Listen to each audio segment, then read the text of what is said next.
The prevalence of dementia and other neurodegenerative disorders will continue to increase during this century. The question is how social contexts could improve different types of memory, spatial, episodic, autobiographical, and how we can use this understanding to alleviate memory disorders in early Alzheimer's patients. Dr. Ioana Carcea conducts a research study that helps redesign the standard of care in Alzheimer's disease, arguing for more social interactions in care facilities or at home. Keep watching Research in the Spotlight to discover how immersive social experiences can help mentally disordered people to feel better.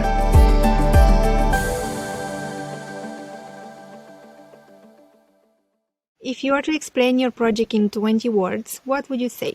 Our project aims to understand the neurophysiological substrates for how social interactions could benefit memory formation and retrieval in healthy subject, but also in particular in patients with Alzheimer's disease. So if you want me to elaborate further, this would be concerned with palliative intervention for Alzheimer's disease.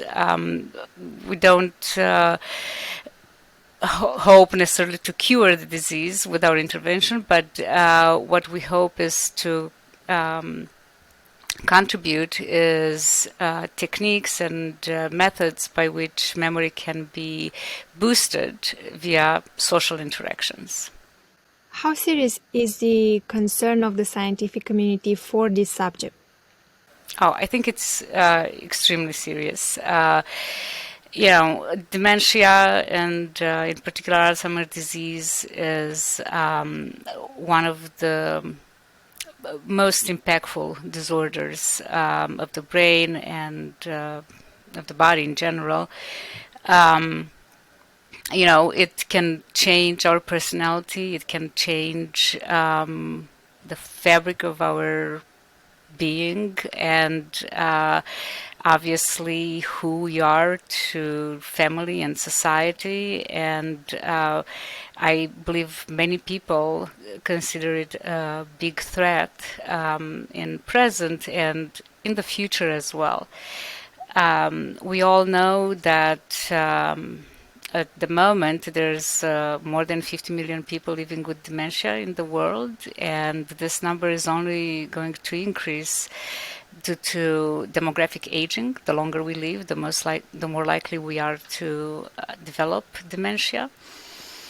And I also think that the social aspect of our project is extremely important, especially in the light of the recent pandemic, or the current pandemic, I should say, where almost the entire population of the globe experienced some level of social isolation.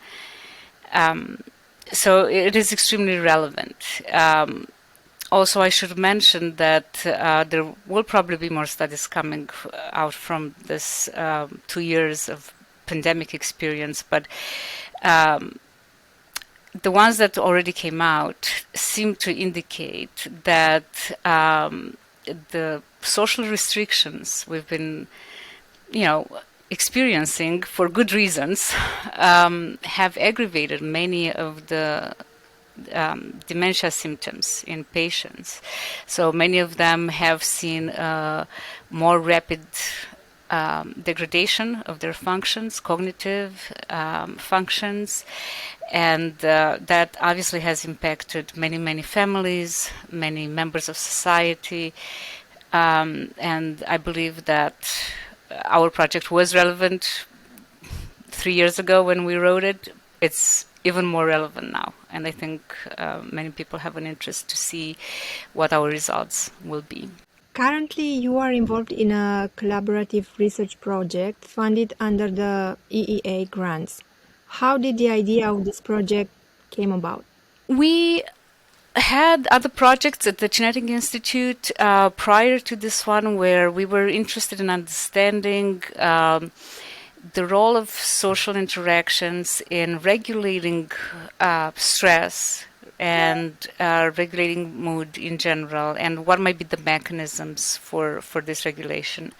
We were particularly interested in the role of the oxytocin system, oxytocin signaling in the brain, oxytocin being a hormone that is released under certain social contexts. And so we had already a background experience in this field, and when the EEA opportunity came up to propose a project, we were very excited to take this opportunity and further expand our interests into the role of social memories, of social interactions in memory, which is something, that aspect we have not addressed before. And so, we were already sort of eager to look into it, and this opportunity came about. And then we realized that we would find extremely good, experts in the field in Norway that we could partner with to support our research into this area. And so, it was a conjunction of factors that made us come up with this exact project. But I would say the main factors were our prior experience, the questions that came up over years that were staying with us, but we didn't have a chance to address them, and then the opportunity to collaborate with experts from Norway. And let's see, which are the research hypotheses of your research? The major hypothesis is that positive social interactions could induce an activation of the oxytocin system in the brain that would then this hormone oxytocin would act on different structures, cortical structures and subcortical as well, that are the substrates for memory formation and memory retrieval. And there is prior evidence from both human and animal literature showing that social context can improve memory. But there was no good understanding of the neurophysiological mechanisms for this. And so our hypothesis is that such a mechanism could be represented by the action of oxytocin hormone on structures like the hippocampus and the entorhinal cortex when it comes to spatial memory. So remembering where you are in space, orienting yourself on a spatial map, or on structures that serve episodic memory, again, hippocampus, very important structure here, and autobiographical memories, which also involve areas of the prefrontal cortex, parietal cortex, and so on. And we use different techniques to address our hypothesis. It's a very interesting mix of engineering and medicine and art, I would say. So I think we have a really unique multidisciplinary team where people that are specialists in coding, information technology, design, behavior tasks that are virtual and that we can use in virtual reality settings to sort of reconstruct a space or create a space in which then we can test how people orient themselves, how well they remember that virtual space, how well they can navigate it. And while we do this behavior, we also record brain activity with different techniques. Our collaborator in Norway uses functional magnetic resonance imaging. We use electroencephalographic recordings. So we do the behavior, we record neuronal activity, and we also collect samples to measure oxytocin levels. And then we put all this together and decode what is the neurological or neurophysiological mechanism for behavior performance. And the art part of this is that we have actors trained to interact socially with our subjects in ways that we have carefully developed prior what kind of interactions are more likely to be beneficial than not. And these actors interact with the subjects, and then we measure the contribution of this social interaction on behavior and neurophysiological function to measure the impact. So we have a task which is developed like a game, like a computer game.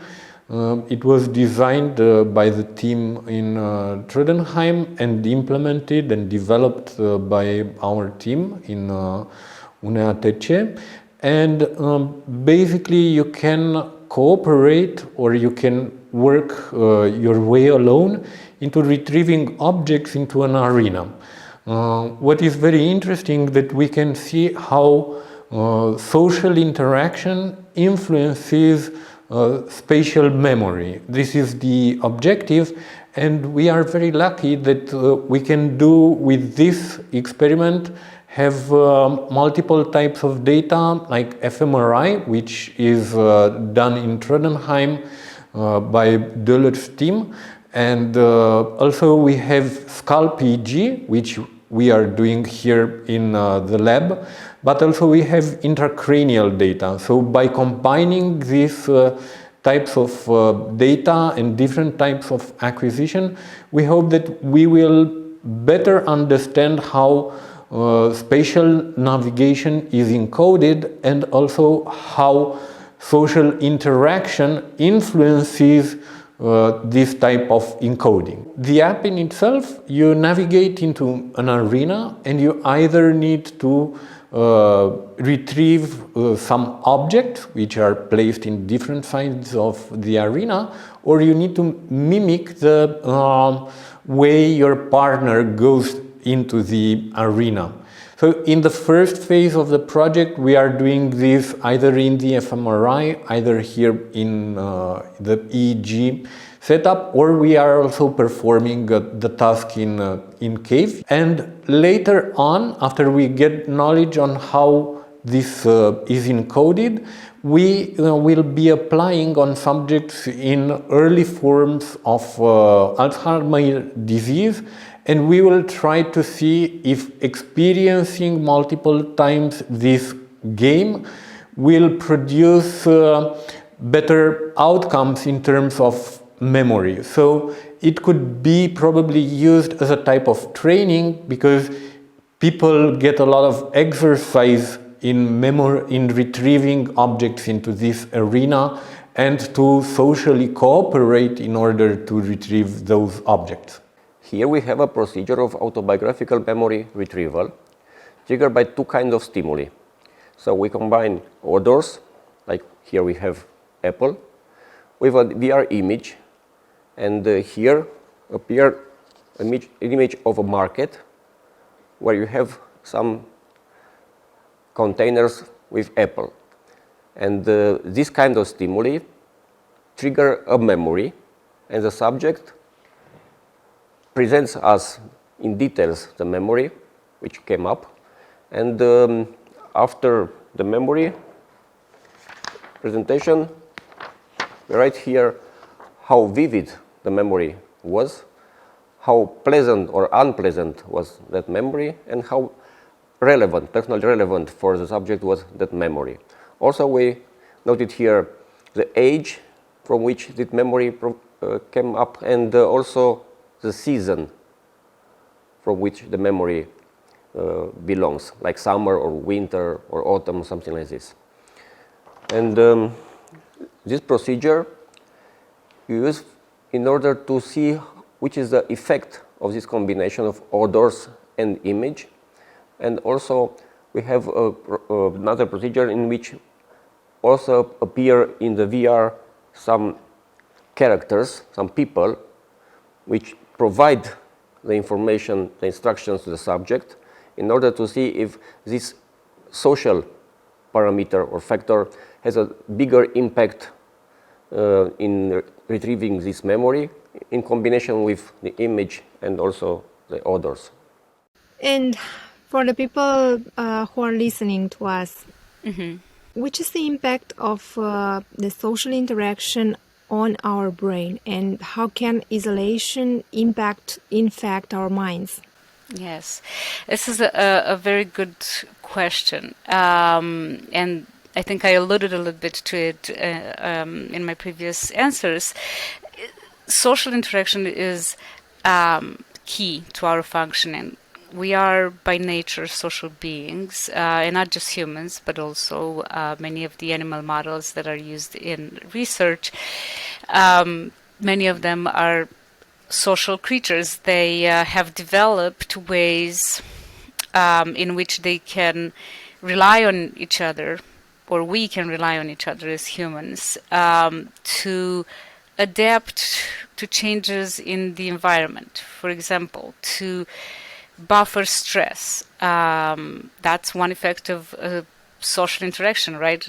If we think about talking to a friend, that's going to be the result on our stress level. We're going to just feel less stress, hopefully. And to defend, to find resources, right?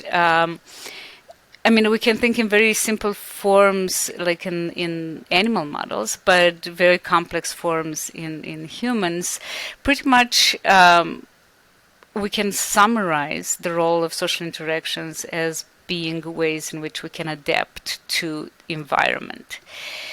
And the way this works is obviously very complex, because the nature of social interaction is complex. There are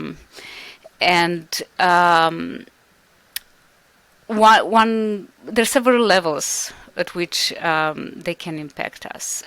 One level is hormonal, and I already mentioned the peptide oxytocin, the hormone oxytocin here, which is an area we're very interested in. Another level is neurophysiological. Social interactions can change the function of different brain structures, or the activity of different brain structures, whether via hormones or independently via just the inputs, sensory inputs that are coming in. We don't quite yet understand all the brain mechanisms by which this happens, but I think what is clear is that there is a big impact of social context in our functioning. And there's been many studies looking at the role of social isolation, or the effects of social isolation on behavior, different aspects of behavior, and brain function. And I think there's going to be many more coming up. As I said, after the pandemic, I think there's an increased interest both in the general population and within the funding agencies for understanding this negative impact of social isolation. If you don't have this resource by which you can decrease stress levels, then the stress can just go beyond what a single person can handle, and that can have an impact on the organ functioning in the body, right? Obviously can have an impact on mental health, and I think it's well known that isolation can lead to depression, to anxiety, and exactly how that happens, we still have to understand.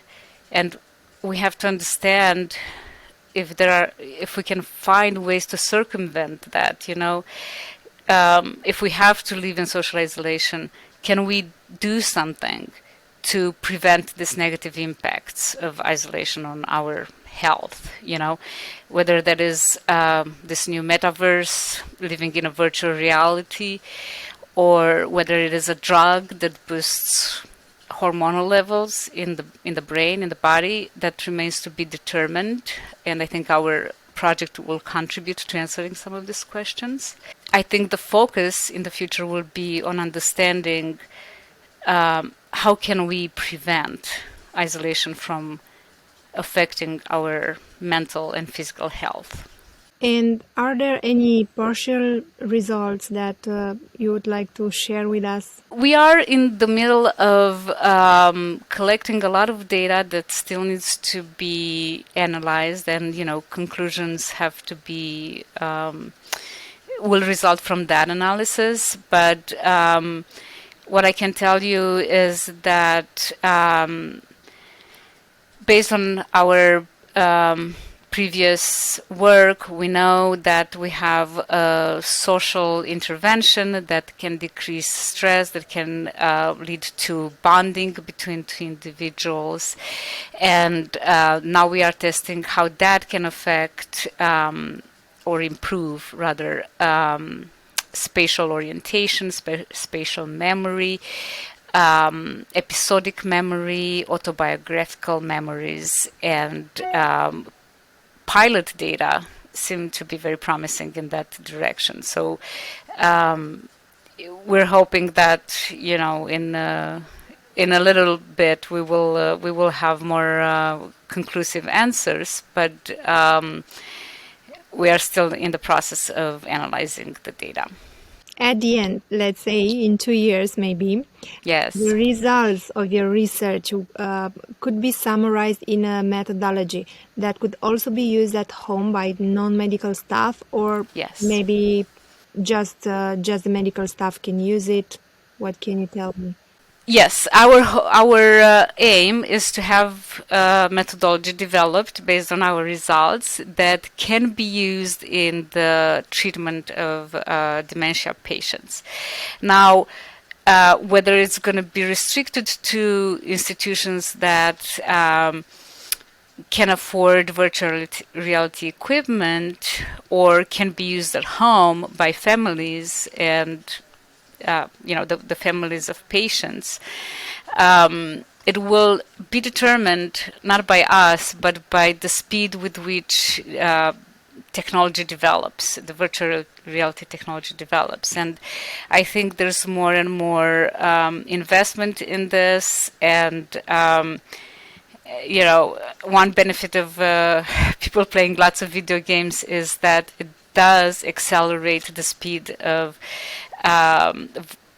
virtual and augmented reality development in home settings. So it is very possible that 2-3 years from now, people will be able to use some of our methodology at home to treat patients. And also, we should remember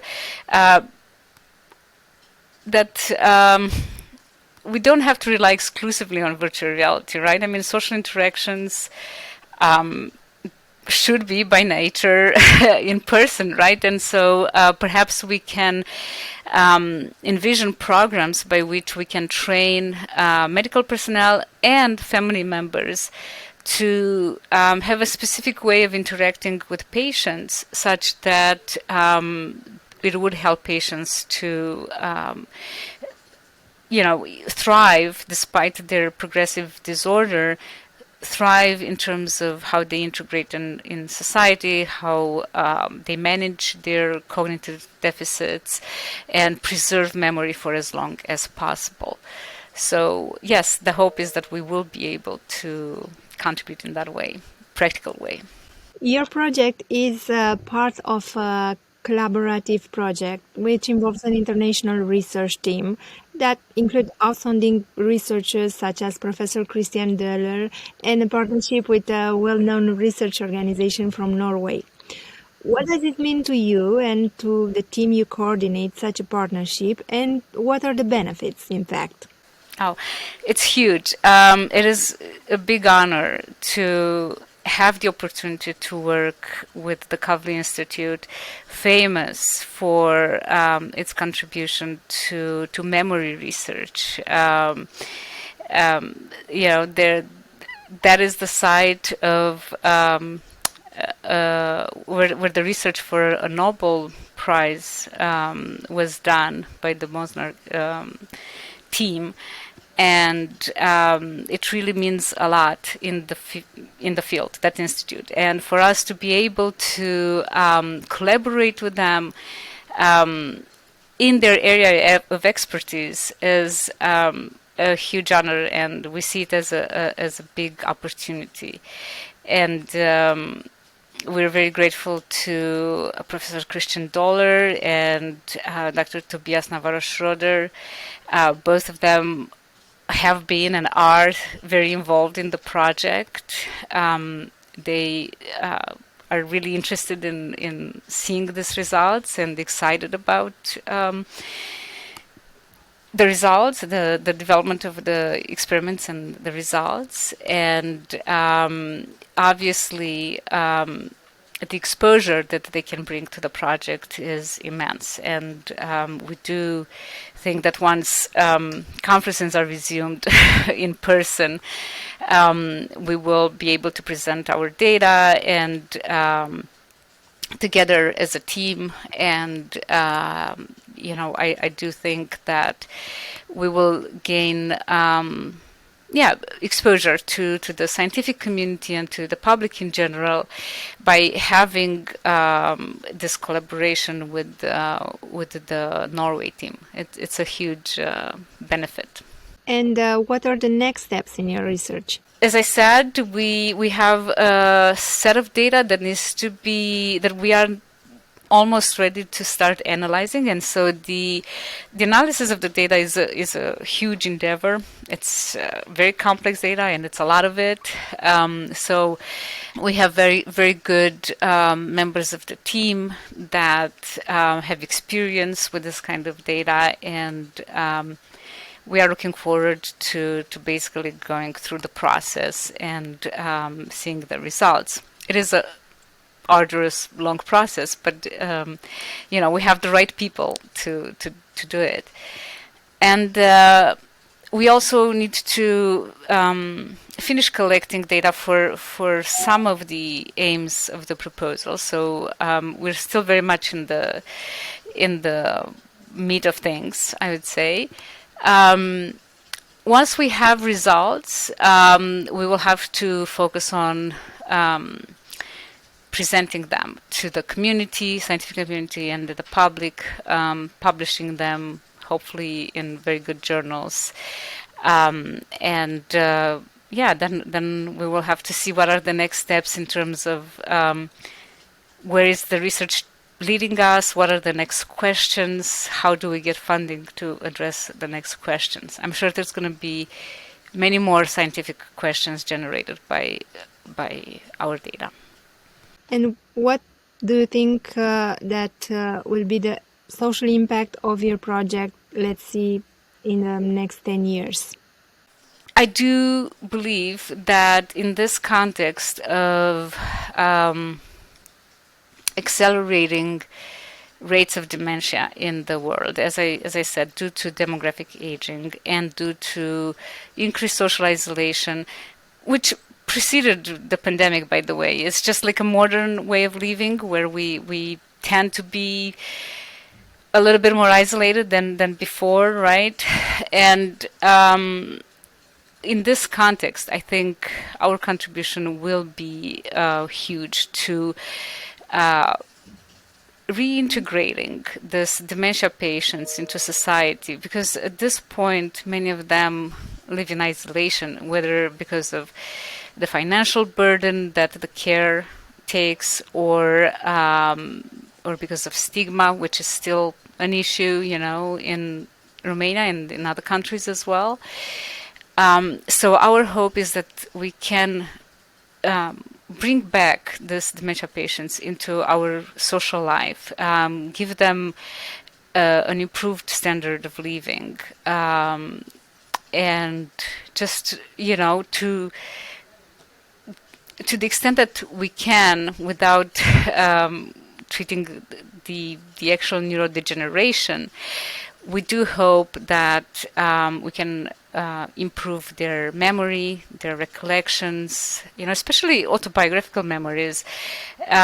Remembering who you were, what you did 10 years ago, 20 years ago, or more, it's really, really an important part of our personality. And once people lose that, they lose who they are. They lose their self, right? And so we want to give back the self to people by helping them remember more about their lives. And about their interactions with others. And we hope that this will be our major impact. Keeping people with a progressive neurodegenerative disorder, keeping them in our life connected, giving them their self back. So that will be huge in terms of, for patients, obviously, for families, for communities as well. And it will be huge also financially. At the moment, dementia treatment is extremely expensive. It's extremely inefficient, I would say. And I think we can alleviate this financial burden on families, on societies, by figuring out how to better manage their symptoms. And one last question. If there is someone who is listening to us right now and has a family member with dementia, what they can do right now after listening this at home in their family? Is there anything that they can do to make their dear family feel better? I think so. I think people could try to stimulate the patients, the family members with this dementia, stimulate their cognitive ability by having more interactions with them, verbal, but also perhaps physical. There's some sort of evidence out there that dance helps patients with dementia. Just like the physical movement, the music. Obviously, we don't work on that, but it is a form of social interaction, right? If we think about it, and having that, or having any sort of positive social interaction where they try to recollect events from the patient's life together with them, I think that will improve a lot. Instead of just trying to going to a walk and exactly. That there needs to be a lot of communication that I think is going to prove to be extremely beneficial to these patients. And it's going to be different from patient to patient, exactly what they prefer doing socially. So it will have to be personalized to some extent. But the more we do, I think, the better for them, the more social connection we have. Professor Carcea, many thanks for sharing with us today. Thank you. Some partial results of your research. I can't wait to see the final yes, me too. insights in 2 years by now. So many thanks, and I hope to see you soon. Thank you. Me too. Take care. Thank you for watching Research in the Spotlight, a podcast for scientists and passionate science people made under the EEA Grants Research Programme by the Executive Agency for Higher Education, Research, Development and Innovation Funding as program operator. Until the next time, like and share this episode if you think science is our key to a better future.